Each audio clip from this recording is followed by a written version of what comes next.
Yeah, yeah, yeah. It's the singers, the singers only. Singers, the singers only.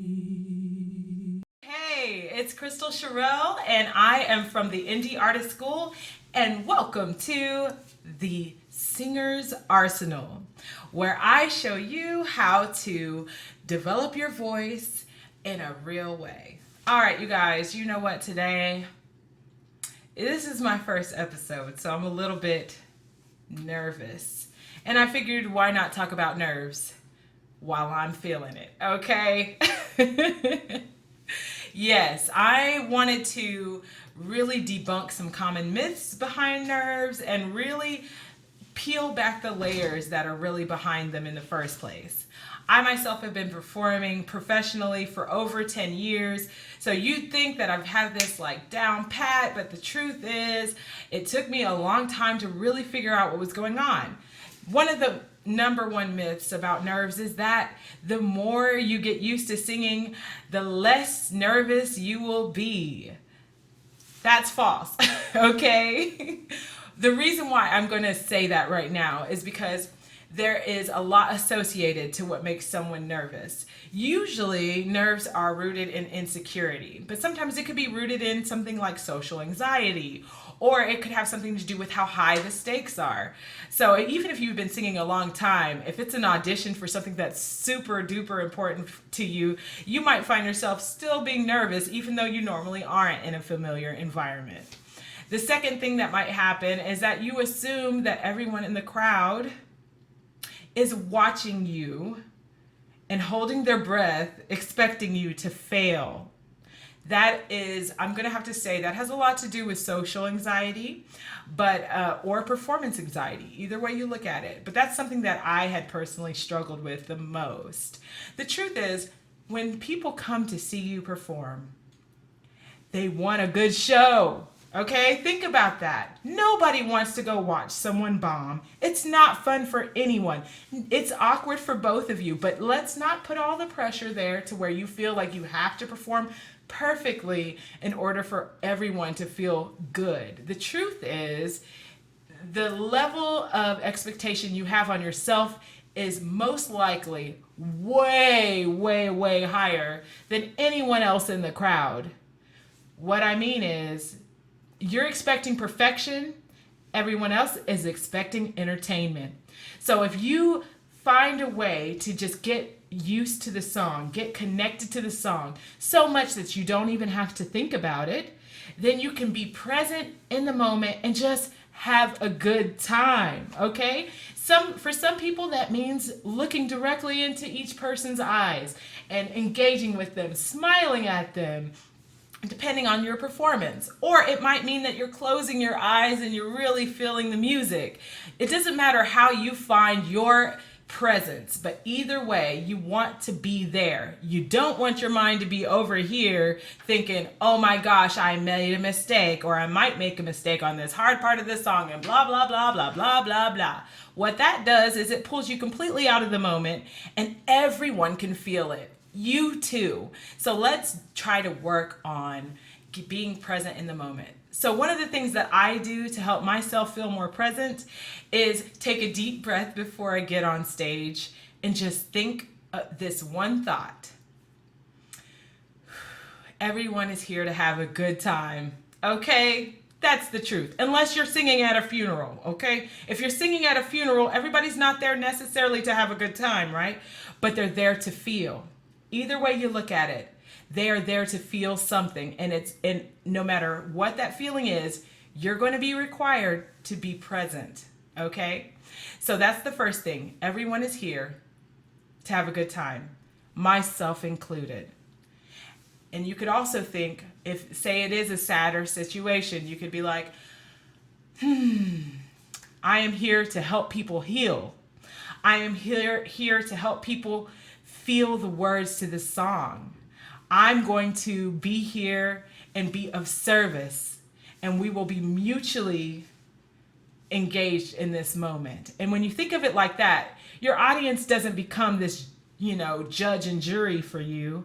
What they are instead is someone who is a part of the experience with you. They're on your side. And when you realize that the audience is on your side, your world's going to open up. It just gets so much easier to perform when you know that you're all in it with the same goal in mind. And what is that?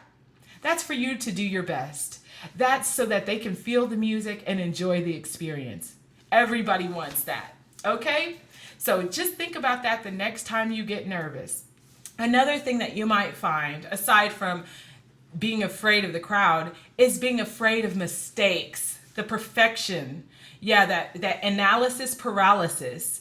It's where you get so scared of making a mistake that you stop yourself completely or choke, or alternatively, you skip all of the risk-taking measures that you usually take in the song. So let's say there's a run in there that you've worked so hard on, and you know you got it, but now that it's time to perform, you think, not today, I'm not gonna do it. Well, again, it's so weird how these things actually interact with each other.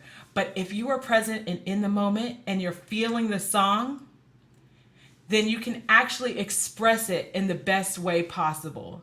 You won't be analyzing every little thing because you're going to be in the moment, in the song, having the experience. And that does take practice. I'm not going to lie.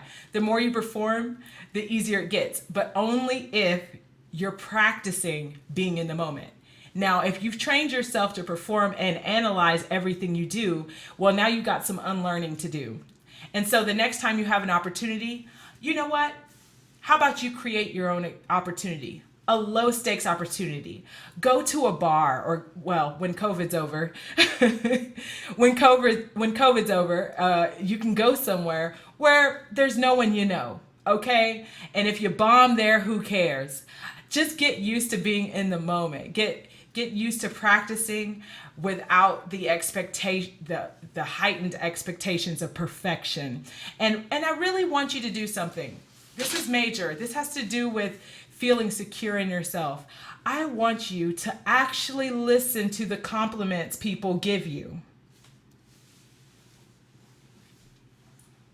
Okay? Because we're so good.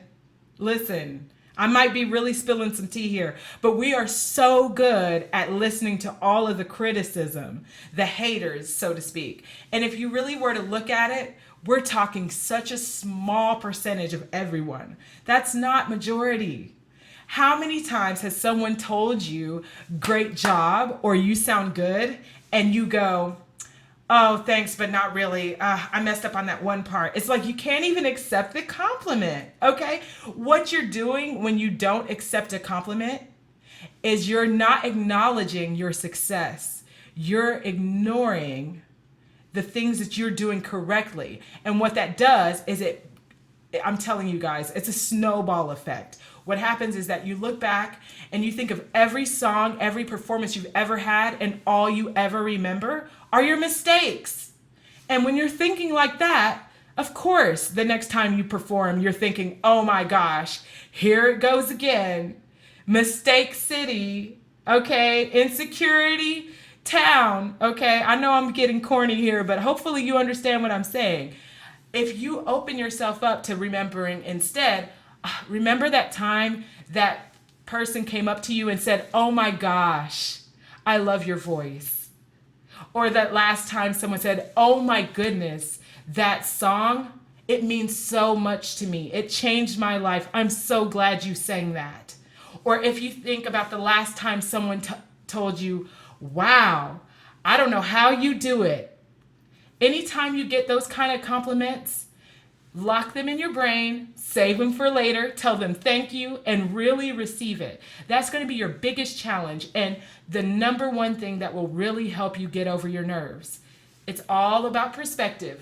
Because if you look at it, everyone wants to see you succeed.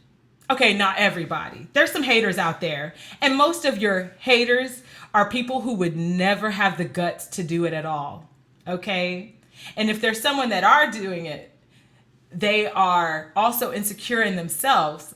or they're just judging harshly and they're not for anybody. They're the kind of person that has trouble getting gigs with other artists, okay? So ignore them. That's such a small percentage. 9 times out of 10, if you're singing anywhere, there's someone in that crowd that loves your performance. Remember that. All right, you guys, thank you guys for joining the Indie Artist School. This is the Singer's Arsenal. Please help me spread the word by liking, commenting, and subscribing right now. More people need to hear this information. There's so many artists, both new and old, who struggle with being nervous, and that's stopping them from performing and sharing their gifts with the world. And we need that kind of energy out here. We need to spread love and spread the joy, all of the emotion that's present in music. So you guys, until next time, have a wonderful day. Yeah, yeah, yeah. It's the Singer's Arsenal. The singers only. Singer's Arsenal. Singers only.